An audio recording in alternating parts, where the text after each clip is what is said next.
कह देना।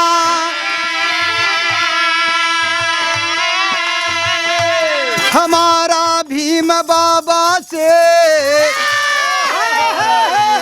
नमो बुद्धाय कह देना।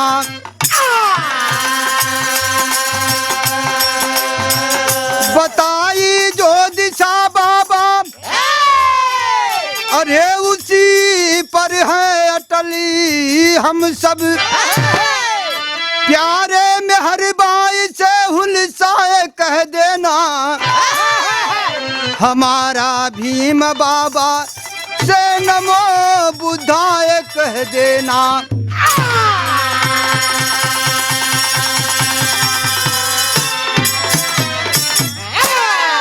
ए बाबू,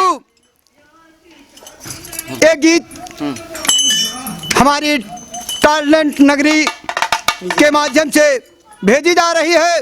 माननीय श्री चिंतामणि सरोज जी, आप सभी महान भावों के सौजन्य से एक गीत प्रस्तुत किया जा रहा है। हमें आशा ही नहीं कि पूर्ण विश्वास है कि हम सुजानगंज जौनपुर की पावन धरती से भागीरथी गौतम आप सभी महान भावों के बीच एक गीत की प्रस्तुति कर रहा हूं। हमें आशा ही नहीं पूर्ण विश्वास है कि आपको ये गीत जरूर पसंद आएगी।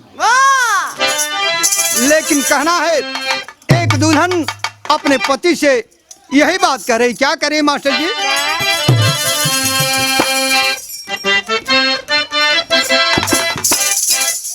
अरे गोरिया कह लियावा, गोरिया कह लियावा चूदर रंगदार सजना। गोरिया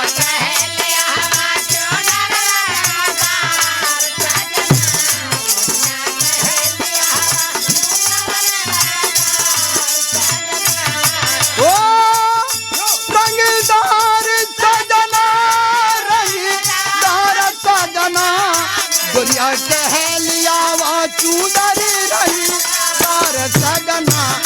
गोरिया कह लियावा चूदर रंगदार। दुल्हन कह रही है कि सैया एक चूदर लादा और उस चूदर में मूर्ति छपी होनी चाहिए। लेकिन किसकी किसकी मूर्ति हो? अरे चूदर में दरबार लगा हो राजा बलि का सैया।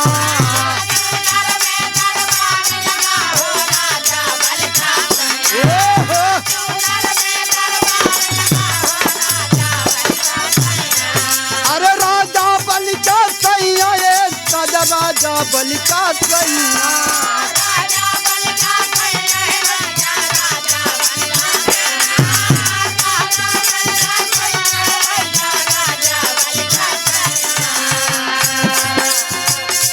दरवाजे पर भीख मांगता, अरे बिसुड़ू छपा हो छलिया। तो राजा दानी दे रहे दोनों हाथ पसार सजना।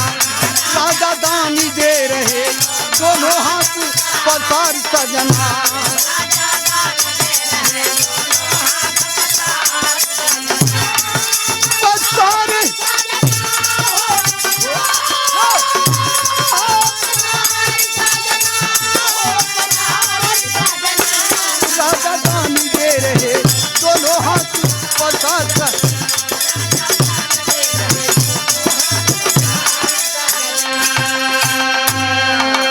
दुल्हन कह रही कि सैया राजा बलि दान देते हुए और भगवान विष्णु भिक्षा मांगते हुए दिखाई दे। लेकिन और क्या कहती है? अरे हरिड़ा कुशवाली रावण जालंधर वीर महा।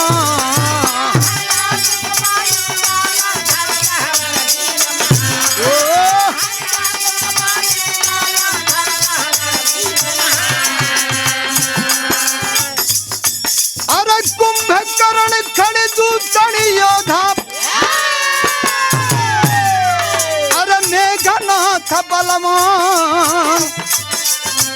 तो छपी हो सभी आसुरी सेना की ललकार सजना। छपी हो सभी आसुरी सेना की ललकार।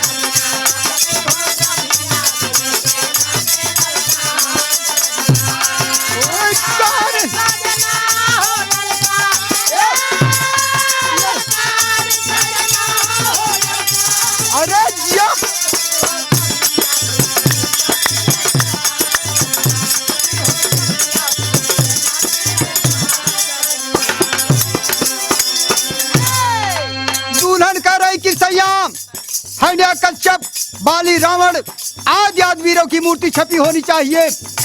लेकिन और किसकी मूर्ति हो?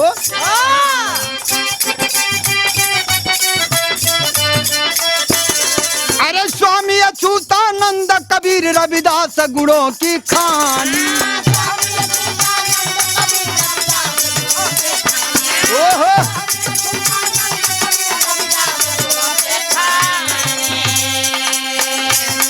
अरे सभा में हारे बड़े बड़े हैं, अरे पाखंडी अभिमानी, तो छपे हो ना करी करते क्रांति का इजहार सजना। छपे हो ना करी करते क्रांति का इजहार सजना।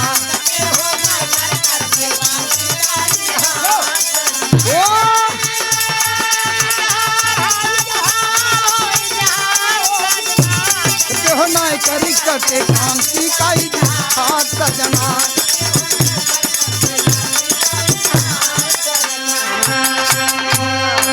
दुल्हन का रही कि सयाम चूदर में संत रविदास, अच्युतानंद, संत कबीर आदि महापुरुषों की मूर्ति छपी होनी चाहिए।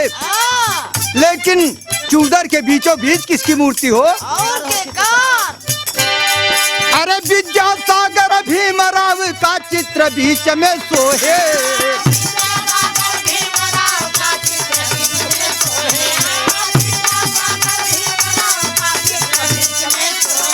अरे चित्र बीच में सोहे सैया, चित्र बीच में सोहे।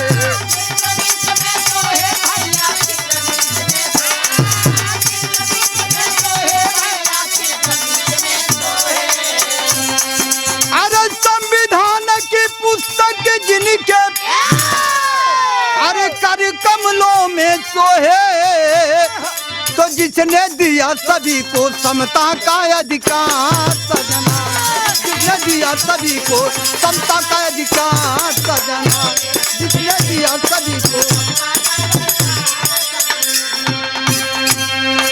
दुल्हन का रही कि सैया चूदर के बीचों बीच बाबा साहब भीमराव अम्बेडकर की मूर्ति छपी होनी चाहिए। अरे जिन्होंने कि पूरे देश को एक बराबर का दर्जा दिया है। लेकिन ए बाबू आखिरी लाइन में कहना बा,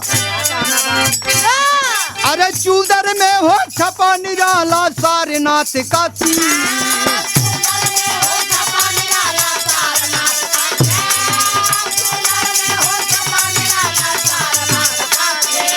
अरे सारनाथ काशी ने भैया सारनाथ काशी।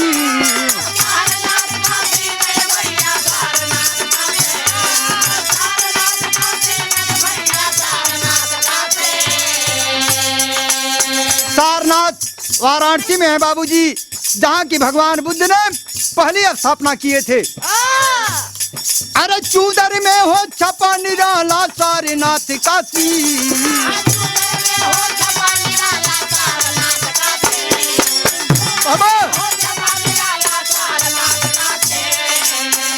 अरे धम्म चक्र का किया परिवर्तन, अरे गौतम बुद्ध आसी, तो गाँव में भागीरथी जी सभा बीच ललकार सजना। गाँव में भागीरथी